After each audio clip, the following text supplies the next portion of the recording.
小嬷嬷跟着我的话也是搞到事啦。今天嘛早早的就起床了，今天嘛要回小嬷嬷她爸妈那里去了。昨天晚上在她弟妹这里睡了一晚，早上一起来嘛，小嬷嬷就洗了个头啊。今天呢要去见一个她的发小啊，他们都是从小长到大的朋友。听说小嬷嬷这次回来嘛，说什么也要请小嬷嬷吃一顿饭啊。都煮好了。我本来想问你要吃清汤焖吃酸汤，你谁不接电话，我就点那个酸汤。不晓得应该吃得来吧？吃得来。每天吃我来的时候应该吃得成吗？吃得成，太客气了你。今天又得享福了，这么大一个酸汤火锅。小猫猫，我跟着你也是享福了。对呀，跟着我也享福了，快吃吧。真的，小嬷嬷的发小实在是用心了啊！知道小嬷嬷要回来，还安排我们搓一顿。这一次呢，我也是沾了小嬷嬷的光来享福了。这个不知道兄弟姐妹们吃过没有啊？这个是活马啊，这个它是生的时候还是特别活手的，也可以拿来打火锅啊这些吃。就是味道不知道怎么样呢，我也是第一次吃啊。小嬷嬷的发小嘛，下午还要上班呢。我们吃完饭嘛，又出来逛一逛啊，去他另外一个朋友的店里面看一看。来到他朋友的店里嘛，他朋友出去上厕所了，不在店里面。我们嘛就自己顺便也看一下小嬷嬷有没有合适小嬷嬷的衣服。Hello， 哎呦，Hello， 好久不见了。我抱你亲的一秒，你看。他朋友店里面的衣服还挺适合小嬷嬷的，小嬷嬷呢在这里试一下，看哪件比较好看就买哪件。他朋友的店里面嘛，生意还是不错的，来买衣服的人还是挺多的。哪件也是好看的？哪件也好看？你眼光好哦，美女，这个可以啊。这件好看，但是我穿的大。你可以试下。你可以试一下，我试下嘛。那个好看的衣服。都好看哦。啊，我都看上了，可惜我不是女的啊，真的。我是女的我都买了。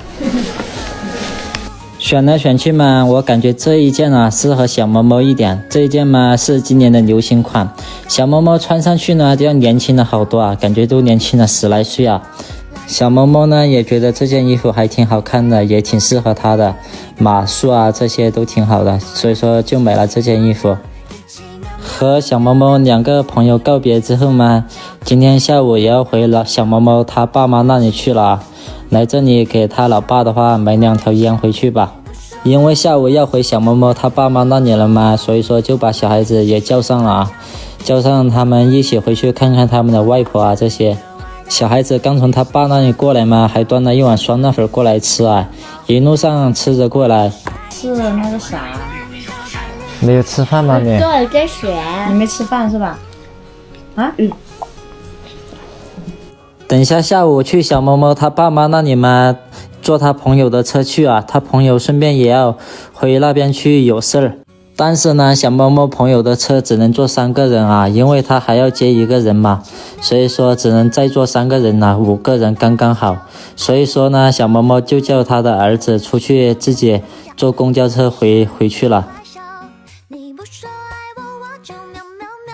现在嘛，东西也收拾好了，准备就去小嬷嬷他爸妈那里去了。小孩子呢还没有吃完啊，这个粉呢边走边吃。